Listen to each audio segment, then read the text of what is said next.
తొలకరి జల్లులు కురిస్తే అందరూ వ్యవసాయ పనులు మొదలు పెట్టాలని చూస్తూ ఉంటారు.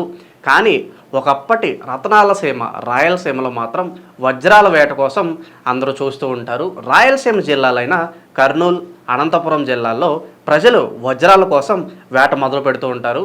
వజ్రాల వేట కోసమే వివిధ ప్రాంతాల నుండి ఈ సమయంలో రాయలసీమకు వెళ్ళేవారు ఉన్నారంటే ఆశ్చర్యపోవాల్సిన అవసరం ఏమాత్రం లేదు. అలాగే మనకి తొలకరి వర్షాలు కురిసే వేళ ఎవరో నక్కతోక తొక్కిన వారికి వజ్రాలు ఒక్కసారి తలుక్కుమంటాయి.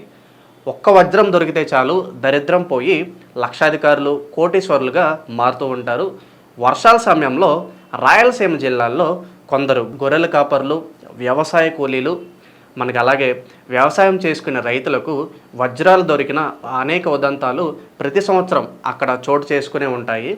ఇక్కడ మనకి కర్నూలు జిల్లాలో గత వారం రోజులుగా అక్కడి స్థానికులు వజ్రాల వేట ప్రారంభించడం జరిగింది.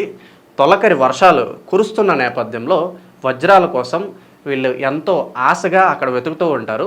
ఒక్క వజ్రం దొరికినా చాలు జీవితం మారిపోతుంది అనే భావనలో సహజంగా వాళ్ళు అక్కడ ఉంటూ ఉంటారు. ఈ క్రమంలోనే ప్రతి ఒక్కరూ వజ్రాల కోసం వెతుకుతూ ఉన్నారు. అయితే తాజాగా అదృష్టం వజ్రం రూపంలో ఒక రైతును వెతుక్కుంటూ వచ్చింది. కర్నూలు జిల్లా మధ్యకర మండలం హింప గ్రామంలో రైతు పొలం పనులు చేసుకుంటూ ఉండగా అతనికి ఒక వజ్రం దొరికింది. ఆ వజ్రాన్ని రైతు నుండి పెరవలకి చెందిన ఒక వ్యాపారి వేలంపాట్లో 5 లక్షల రూపాయలకు కొనడం జరిగింది. అయితే బయట మార్కెట్లో ఆ వజ్రం విలువ చాలా ఎక్కువగానే ఉంటుందని చెప్పి వీళ్ళు ఇక్కడ అంచనా వేస్తున్నారు. సో ఈ విధంగా మనకి రాయలసీమలో ఉన్న రైతులు కానీ, చిన్న చిన్న కూలీలు కానీ ఈ పర్టికులర్గా ఈ వర్షాలు కురిసే టైంలో వజ్రాల వేట చేస్తూ ఉంటారని చెప్పి మనకు తెలుస్తుంది.